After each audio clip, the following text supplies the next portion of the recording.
The statement of work और SOW template जो है वो बेसिकली इस तरह का होता है.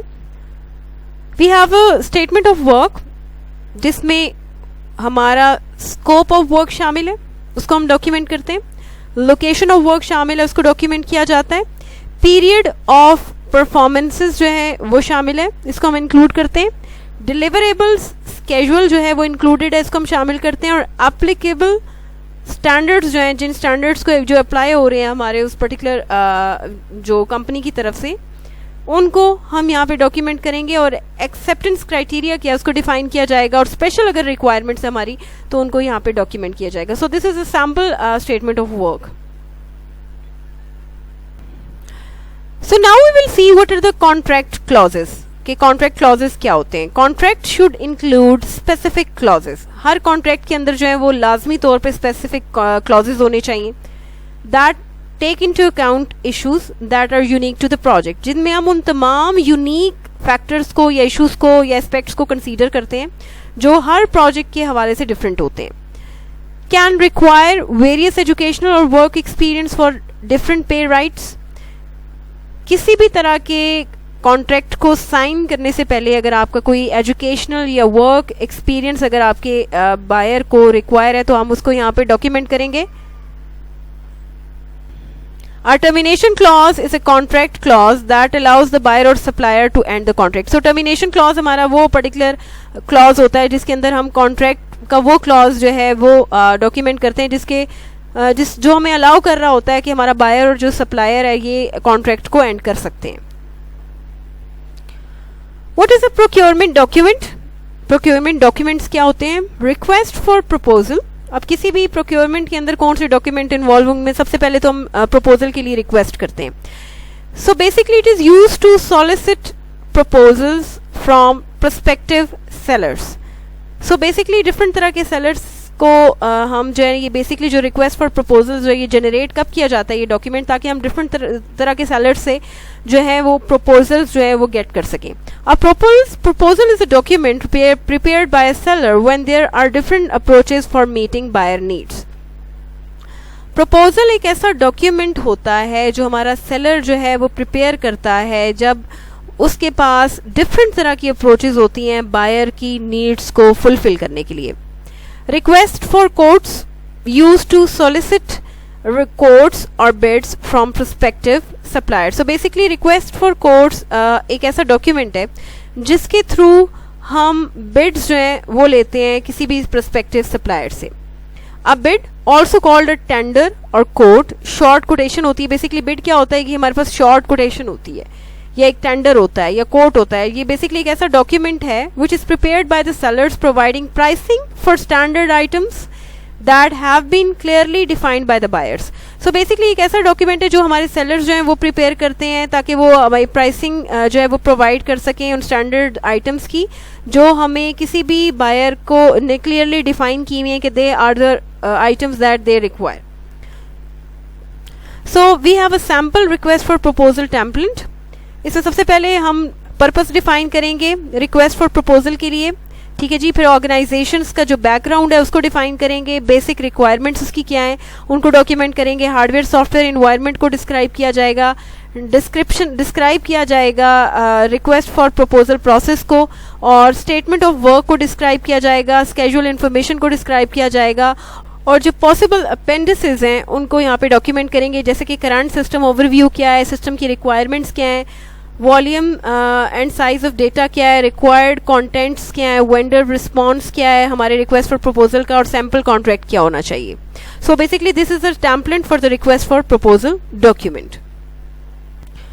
सो now we will define the evaluation criteria. अब हम डिफाइन करेंगे एवेल्युएशन क्राइटेरिया को. It is important to prepare some form of evaluation criteria preferably before issuing a formal request for proposal और रिक्वेस्ट फॉर कोट. सो ये हमारे लिए ज़रूरी है कि हम जो है किसी भी रिक्वेस्ट फॉर प्रपोजल या रिक्वेस्ट फॉर कोट को इशू करने से पहले हम एवेल्युएशन क्राइटेरिया को डिफाइन करें. Beware of proposals that look good on paper. Be sure to evaluate factors such as past performance and management approach. So हमें एहतियात करनी पड़ेगी उन प्रपोजल की जो सिर्फ पेपर पे हमें अच्छे नज़र आ रहे हैं, क्या वो प्रैक्टिकली भी वो जो ऑर्गेनाइजेशंस हैं वो उसी तरह से प्रोडक्ट या सर्विसेज या क्वालिटीज़ को डिलीवर करेंगी ये जिस तरह की उन्होंने डिफाइन किए या डॉक्यूमेंट किए हैं। और हमें उन फैक्टर्स को इंश्योर करना होगा, जैसे कि हमारी पास्ट किसी भी ऑर्गेनाइजेशन की परफॉर्मेंस क्या थी या उनकी जो मैनेजमेंट अप्रोच है वो क्या है।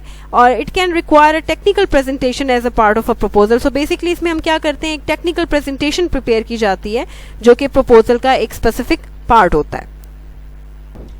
So now we will conduct the procurements। अब procurements को किस तरह से कंडक्ट किया जाएगा, deciding whom to ask to do the work. So यहाँ पे बेसिकली हम डिसाइड कर रहे होते हैं कि हमने किन पर्टिकुलर जो हमारे सेलर्स हैं उनको सेलेक्ट करना है ताकि हमसे उनसे काम लिया जा सके।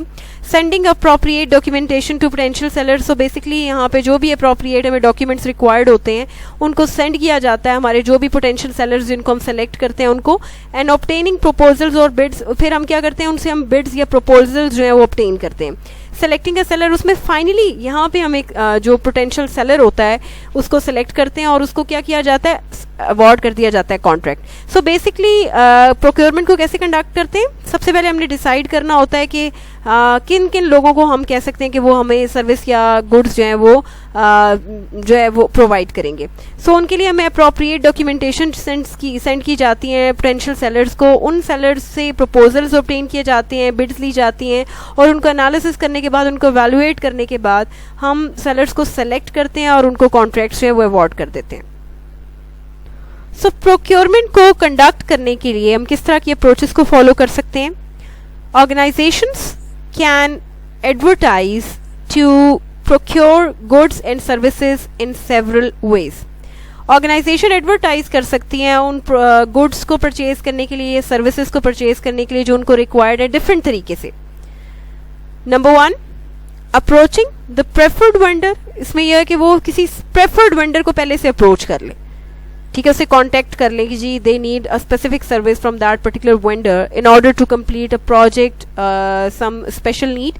और by number 2, approaching several potential vendors. या ये हो सकता है कि वो एक से ज्यादा वेंडर्स को एक टाइम पे अप्रोच कर रहे हो, 3, 4, 5 उनकी नज़र में जो बेस्ट पोटेंशियल वेंडर्स हैं उनको वो अप्रोच करें, उनको कांटेक्ट करें। Advertising to any one interested. So basically तीसरा तरीका ये कि वो क्या करें कि वो सब तरह के वेंडर्स को एड्रेस करते हुए उन्हें एडवर्टाइज करें कि उन्हें कोई स्पेसिफिक सर्विस या प्रोडक्ट रिक्वायर्ड है और उसके लिए दे needs the proposals. So basically procurement को कंडक्ट करने के लिए हमारे पास डिफरेंट तरह की अप्रोचेज होती हैं। उन अप्रोचेज में हम डिफरेंट तरह से एडवर्टाइज कर सकते हैं कि हमें कौन सी इंपॉर्टेंट गुड्स या सर्विसेज रिक्वायर्ड है। उस सूरत में हम किसी प्रेफरेबल वेंडर को पहले से अप्रोच कर सकते हैं, या हम पोटेंशियल वेंडर्स को, डिफरेंट तरह के पोटेंशियल वेंडर्स को अप्रोच कर सकते हैं, या फिर हम किसी तमाम तरह के वेंडर्स को एडवर्टाइज करते हुए इन्फॉर्म कर सकते हैं कि हमें किसी स्पेसिफिक गुड या सर्विस की ज़रूरत है और उनसे हम प्रपोजल रिक्वेस्ट करते हैं। Now we will select the source. Source selection में क्या होता है कि एवेलुएटिंग प्रपोजल्स और bids from sellers. So basically इस प्रोसेस में ये होता है कि सेलर्स जो है वो हमें प्रपोजल्स जो है वो प्रोवाइड करते हैं और उस सूरत में बिड्स उन प्रपोजल्स को एवेलुएट किया जाता है। उसमें एवेलुएशन के बाद we will choosing the best one. So उन तमाम बिड्स और प्रपोजल्स में से एवेलुएशन के बाद किन को चूज किया जाता है, जो बेस्ट वंस होते हैं, जो क्वालिटी ओरिएंटेड होते हैं। निगोशिएटिंग द कॉन्ट्रैक्ट, इसमें ये होता है फिर कॉन्ट्रैक्ट को निगोशिएट किया जाता है, कहीं पे भी हमें चेंजेस रिक्वायर्ड हैं या वो उनको निगोशिएट किया जाता है और then we will finally award the contract. और फाइनली क्या किया जाता है कि हम कॉन्ट्रैक्ट को अवॉर्ड कर सकते हैं। सो सोर्स सिलेक्शन में प्रपोजल्स को गेट करने के बाद एवेलुएट किया जाता है, जो बेस्ट होते हैं उनको चूज किया जाता है, कॉन्ट्रैक्ट्स को निगोशिएट किया जाता है और फाइनली हम कॉन्ट्रैक्ट को अवॉर्ड कर देते हैं।